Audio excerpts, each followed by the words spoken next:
Namaskar and a good evening to all of you. I think it's very,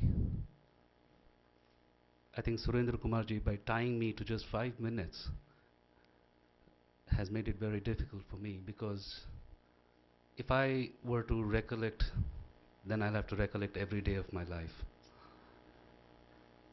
My father was a disciple of him since the late 1940s, much before I was born. So right from the first memory of my life to every day that he has been the anchor of my life.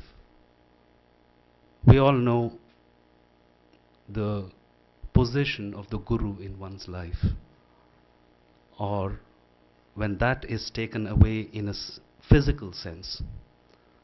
Of course, the guru always remains, continues with you all your life.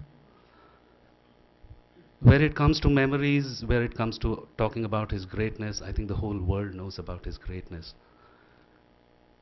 For me, India International Center, Lodi Road, 95 Lodi Estate, where I spent 9 years with him, walking in India International Center, I mean the Lodi Gardens. To every step of my life, my first recollection of my own life is when I was about 3.5 years old.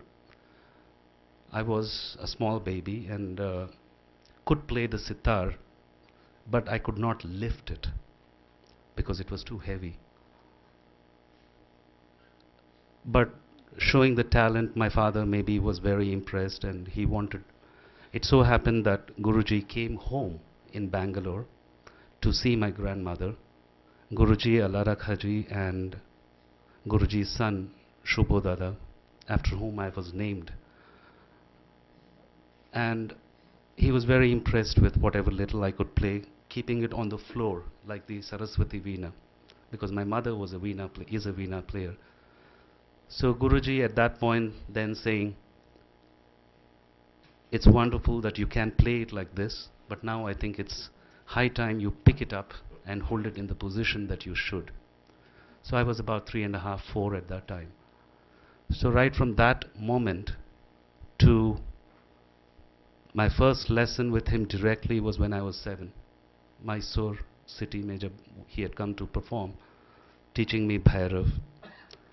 Subsequently, whether he was, I mean, being a busy artist, of course, he was traveling all the time. But whenever he had a week or 8 days, 10 days, he would call me over. Even when he was composing and recording for Gandhi film, I was with him in Bombay. So morning he would teach me for 2-3 hours and then we would go to the studio and he would continue the, or Asiad.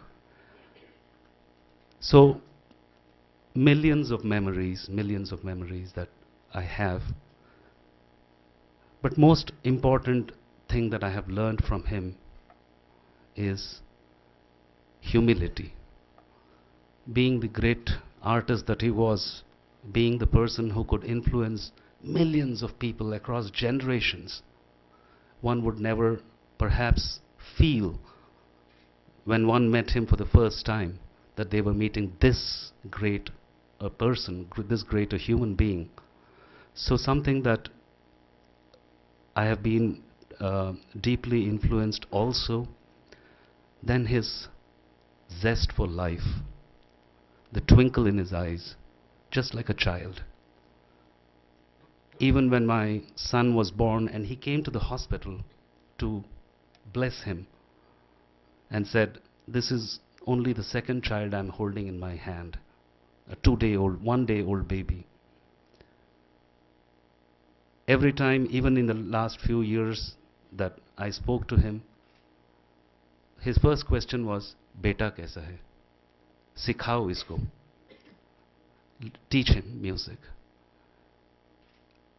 The last time I was in the US and I could spend some time with him, always, he was, jab bhi, in all my 48 years of being here, he was always my anchor. गिरे तो उठाते थे उंगली पकड़ के. Always encouraging, always taking me forward. So his zest for life, his humor. He used to always say, I'm called Pandit because I love pun. And everything had to have a sense of humor. Everything had to have a feeling. So for me, of course, the last 1 month has been very difficult. But I think the way I have come to terms with it is basically to think that his life is a celebration. His life is a celebration of a person being able to influence millions of people across the world. I think very, very few people have that gift, have that. These people are sent by the Almighty as messiahs. And I think he, of course, being irreplaceable, but in the annals of history of Indian music or world music, why only Indian music, his name will be taken in the same breath as in India, whether we say it is Mia Tansen or Mozart or Beethoven. I think that's his contribution. And as a disciple, as a very small disciple of his, it should be my endeavor to try and continue that. Thank you.